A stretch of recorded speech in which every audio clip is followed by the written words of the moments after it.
bantu abadala kusukela kusasa sicela ukunazisa ukuthi la eclinic eThafeni uza uphethe iID yakho.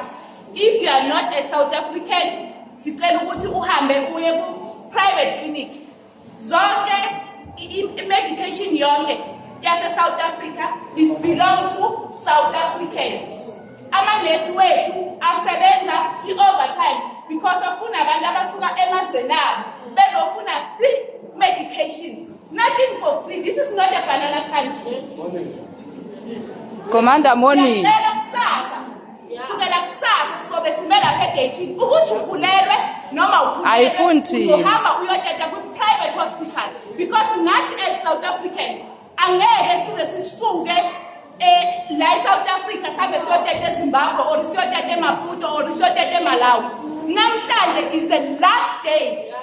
Namhlanje sizo announce ukuthi is the last day nithola i-medication yamahala. Sayibona ibhasi elaliya eZimbabwe ngithwele i-medication yethu. Njengamanje amakliniki awana medication because of nina niyahamba nithatha ama-medication wahambise emakhaya. Abantu abadala bafika la ekuseni ngo-5 beze behambe ntambama ngo-5 because of nina nihamba nithwala ama-medication nithi niyagula. Sukela kusasa-ke umuntu nomuntu aphathe i-ID yakhe ngesandla uzongena lapha egeyithini. If ungayiphethe i-ID yakho ngesandla awuzukungena la egeyithini. Wonke amakliniki sizowahambela siyenza i-operation cleaner zonke. Asibolekisana. Awuboleki umuntu i-ID yakho. Awuboleki umuntu i-ID yakho.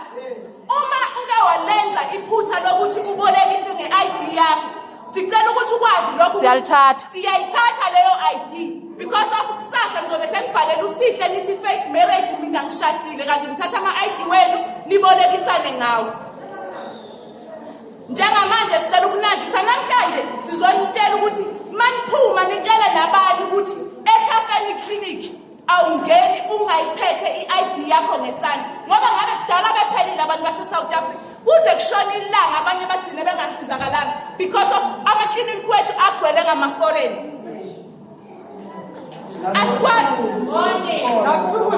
Nasabusuku sobe sikhona sida ukuthi uyahelelwa nokuthi kwenzakalani awukwazi ukuzala ungenayo imali. Uzala kanjani ungenayo imali?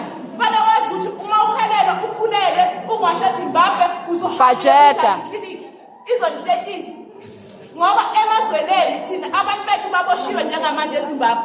Mabebuza upresident wakhona uthi iZimbabwe akusiyo ikhaya yokuthi uzoza uzongcebeleka kuyona. This is not a banana country. Kusho ukuthi thina siyahlanya la emakhaya ethu is banana country le. Sukela manje we are exercising our right section 27 mawuthi awazi angufunde section 27 sizo exercise umthetho wethu because of amaphoyisa ahlulekile no government ihlulekile. We are standing for our people. Siyacela ukuthi kusasa nazi ukuthi asidali. Commander Moni. Ukhala noma ngafike bengijulile asizigeni.